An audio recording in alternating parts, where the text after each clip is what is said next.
Good morning, everyone, and welcome to another episode of the Code Chris Show. I'm your host, Code Chris.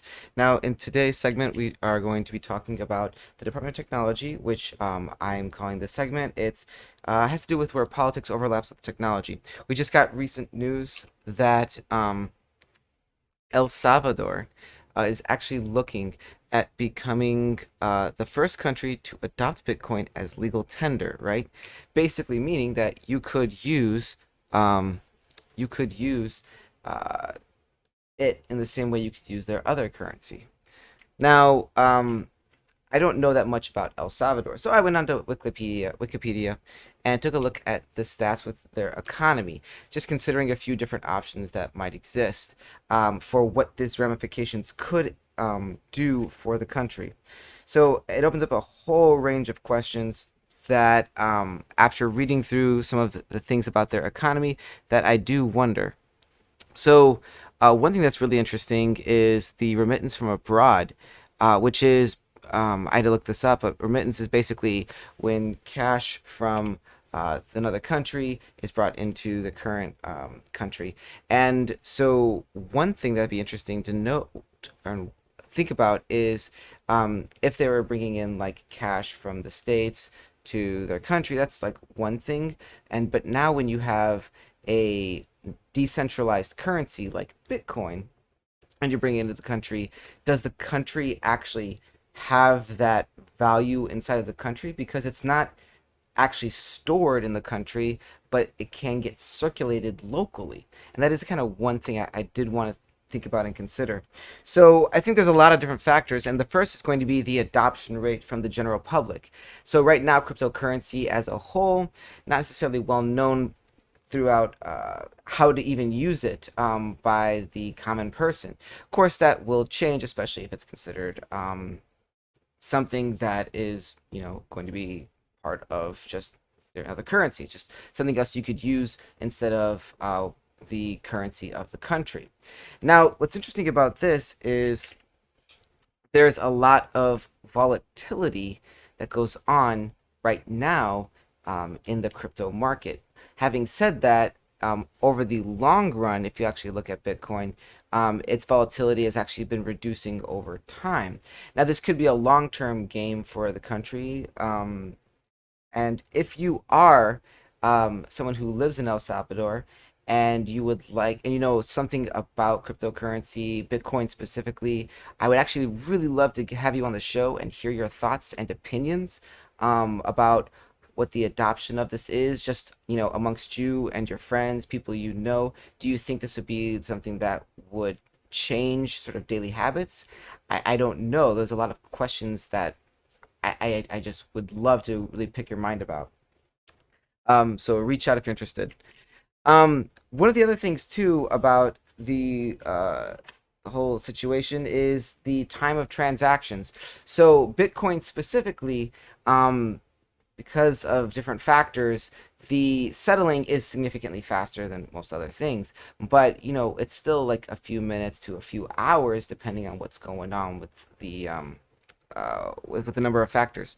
So I that was has been some of the criticism about using Bitcoin specifically as a transactional means, right? That's why like Bitcoin Cash came out. That's why there's other coins that are attempting to be adopted in a way so that they are designed to be used more as a transactional currency where the transaction time is significantly faster, right? We're talking like fractions of a second kind of a thing. So the settling of the money is a good question for Bitcoin, and I do wonder how this is going to be used, just once again within the common framework of the common person. My expectation is this is kind of what the thinking is, and I have nothing to base this on, purely just guessing. But if I was in charge, what I would be thinking is essentially, okay, we are going to introduce it into our system and allow it to be tendered. Therefore, it's kind of a way for us to gather an asset. And I actually thought of this in the way because of Walt Disney. So there's a really good documentary on Disney Plus called The Imagineering Story, where kind of see, Disney's vision. Buys a giant plot of land that's just a bunch of swampland, and then has a vision to, like, put the park in there. But what's interesting is if you've ever gone to Disney World, then they kind of have their own little ecosystem. Money comes in, it doesn't really go out, right? You want to go out to the hotel, you want to go get some food, you want to do any of that stuff. The money comes in, and if you're an employee there, it's a lot of work to get out of the Disney ecosystem before the money that you spend is outside of that system. In the same way, I kind of imagine with this whole remittance thing that I kind of mentioned. So money can flow in, right? And it can be used locally. And let's say, for example, some Satoshis, being a smaller portion of the Bitcoin. So some Satoshis are used locally, right?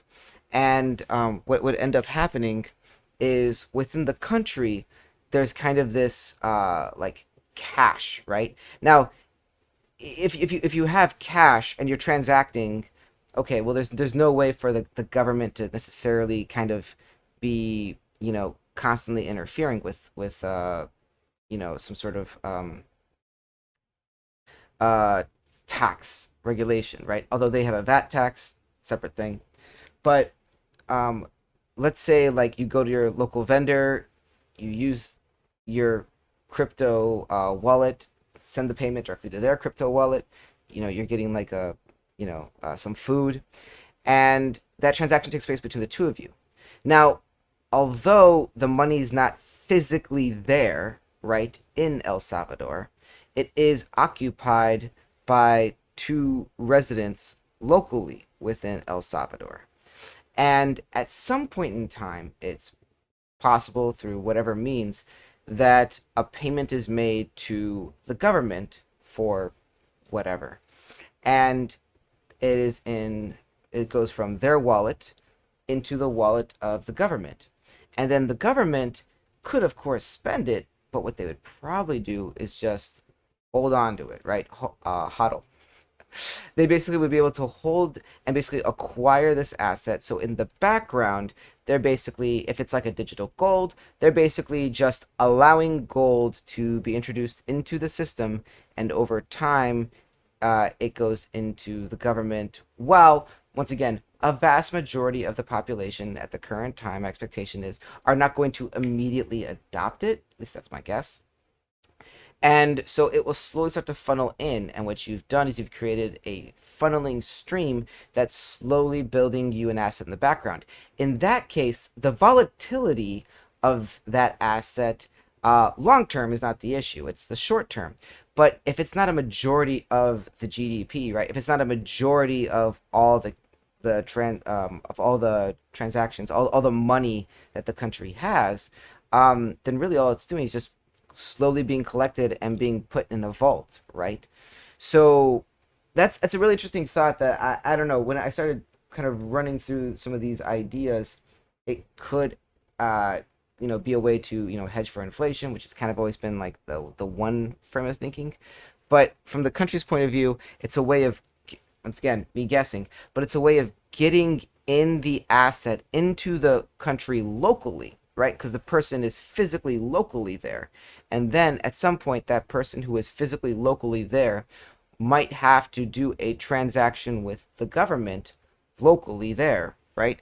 Geographically, that money has been brought into the system, and as long as the government isn't spending it, they can just hold on to that asset and have it be essentially a part of their portfolio. And then once again, long term, they're ahead of the game.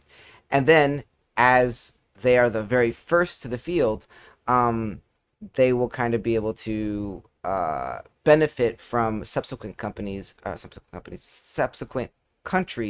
adopting the technology, right? Because the value would go up, et cetera, et cetera. And I think there's a lot to that. Now, I do have some questions, and these are all just once again, just purely just interesting thoughts. But like, okay, so it's one thing when it's an individual, a person with a wallet, a digital wallet. They've got the different cryptocurrencies inside of it, right? And it's another thing for maybe even like a company or a group to have a wallet or multiple wallets, obviously. I wonder what it's like in regards to a government holding a wallet. Now they probably would, spread out those wallets because they need all those private keys so that they could be able to redeem all those assets.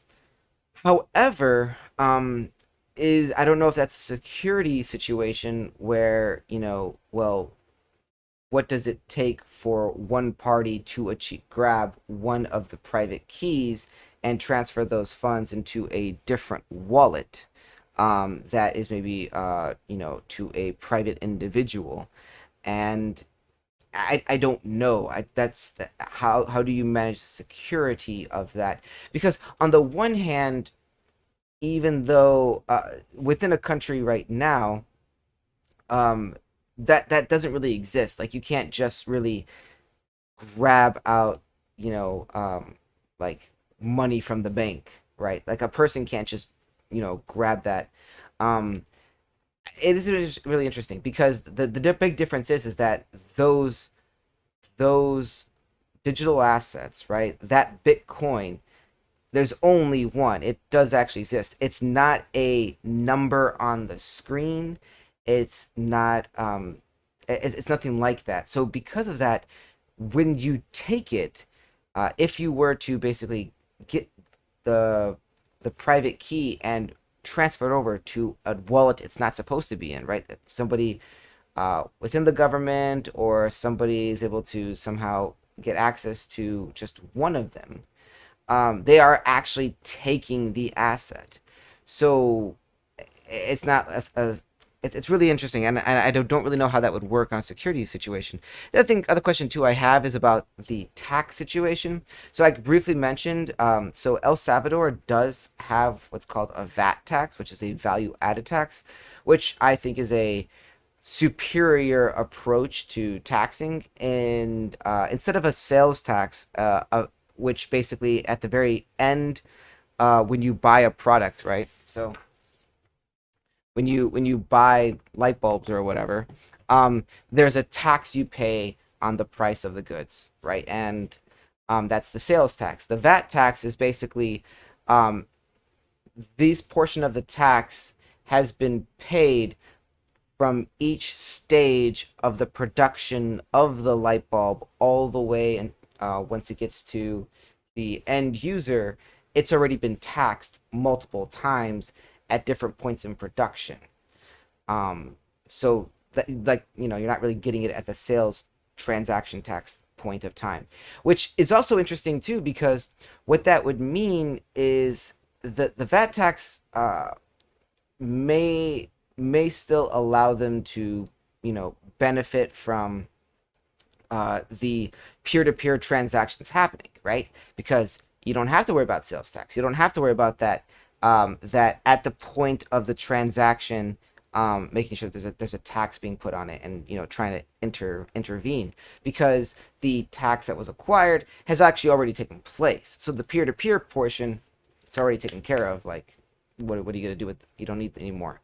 It is interesting though. I don't really know how far, once it's more adopted, then there's more of an issue, because then that taxing portion intermediately, um, those intermediate steps along the way could also be, peer-to-peer, wallet-to-wallet transactions, meaning that you actually, you kind of lost the benefit now of the VAT tax.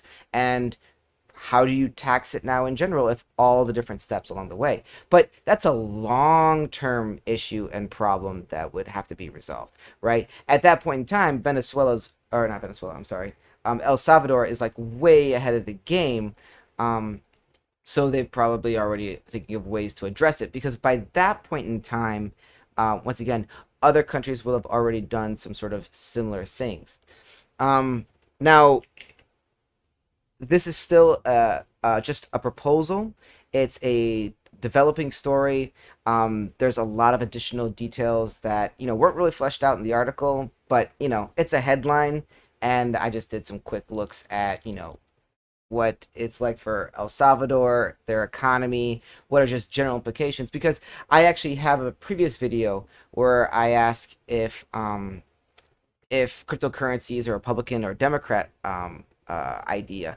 And basically, my response is it's neither. It's not necessarily government friendly, but the first country really to adopt cryptocurrency and accept it as legal tender, they are going to be the trendsetters, and they are going to either benefit greatly more than anybody else, or they're going to demonstrate the issues along the way. And I think just because of the nature of what I could find, I don't think there's going to be any sort of like major change that's going to be drastic for the country. But long term, I do see some benefit, because essentially it's like the US, right?